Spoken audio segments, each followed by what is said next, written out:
নমস্কার বন্ধুরা, good morning. আজকের ব্লগটা আমি এখান থেকে শুরু করছি। আর পৃথিবীর যেখান থেকে দেখছেন সবাইকে অনেক ভালোবাসা এবং প্রণাম জানিয়ে আমি আমার ব্লগটা আজকে শুরু করলাম। আজকে দুপুরের থেকেই শুরু করছি, মানে দুপুরের রেসিপি থেকে। যদিও এখন সকাল 12টা বাজেনি, তাই গুড মর্নিং বলেই শুরু করলাম।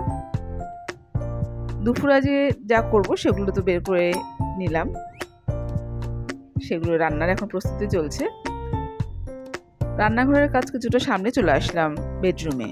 কারণ সকালবেলায় এতই ব্যস্ত থাকি রান্না করা, টিফিন করা নিয়ে, চা করা নিয়ে, তো সকালে ঘুম থেকে উঠে বিছানাটা গোছানোর সময় হয় না, প্রায় হয় না বললেই হয়, খুব কম দিনই সেই সময় হয়। যাই হোক, তখন আমি সকালটা রান্নাঘরে সামলে তারপরে রিল্যাক্সে আমি বিছানাটা গুছিয়ে নিই। এতে আমার কাজের ধরনটাও ঠিকঠাক হয়। তো সুন্দর করে আমি বিছানাটা গুছিয়ে নিলাম। আর বিছানা হচ্ছে ঘরের মধ্যমণি। বিছানা গোছানো থাকলে ঘর এমনি পরিষ্কার রাখে, পরিষ্কার লাগে দেখতে। যাই হোক, চলে আসলাম রান্নাঘরে। আর দুটো কড়াই একসঙ্গে বসিয়ে দিয়েছি। আপাতত একটা ডাল ফোড়ন দেবো আর মাছ করবো। তার জন্য এ কড়াই অল্প একটু তেল দিলাম, ডাল ফোড়ন দিয়ে তারপরে এ কড়াই আমি সমস্ত কিছু ভেজে নেব। সমস্ত বলছে আলু অল্প কটা ভাজবো আমার ছেলের জন্য শুধু, আর ভাজবো বেগুন। যেহেতু ইলিশ মাছ করবো তাই শুধু কাঁচা লঙ্কাই দেবো। লঙ্কাটা একটু বেশি করেই নিলাম। আর এদিকে বেগুন ভেজে নিচ্ছি। ইলিশ মাছ আমার হয়ে গিয়েছে, আর আলু আর বেগুন ভাজাও হয়ে গেছে। প্লেন অ্যান্ড সিম্পল মেনু, ভাজা, ডাল আর মাছের ঝোল। এদিকে ইন্ডাকশানে আমি ভাতটা করে নেব, আর তারই ফাঁকে একটু এনার্জি ড্রিঙ্ক নিয়ে নিচ্ছি।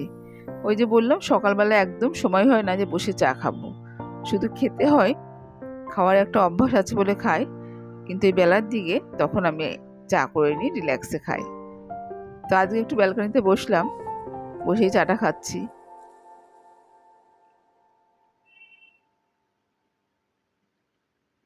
আর এদিকে ইন্ডাকশানে ভাতটা করে নিচ্ছি। রান্না করে রান্নাঘর পরিষ্কার করে স্নানে চলে গিয়েছিলাম, স্নান থেকে এসে পুজো। আর আজকে দেখুন চন্দন পাতায় কিন্তু দুরকম চন্দন আছে, কারণ লাল চন্দন আজকে গণেশ ঠাকুরের জন্য যেহেতু বুধবার, আর সাদা চন্দন সব ঠাকুরের জন্যে। পুজো দিয়ে আমি গীতা পড়ে নিচ্ছি। গীতাটা পড়ার চেষ্টা প্রত্যেক দিনই করি, হয়তো কোনো সময় সময়ের অভাব বা ব্যস্ততার মধ্যে হয়তো হয়ে ওঠে না, চেষ্টা করি আমি রোজই পড়ার। পুজো আমার কমপ্লিট। এই পর্যন্তই, সকাল থেকে প্রচুর ব্যস্ততায় কাটে, এরপর থেকে রিল্যাক্স, সেরকম আর চাপ থাকে না। যাই হোক, আজকের ব্লগটা আমি এখানেই শেষ করলাম।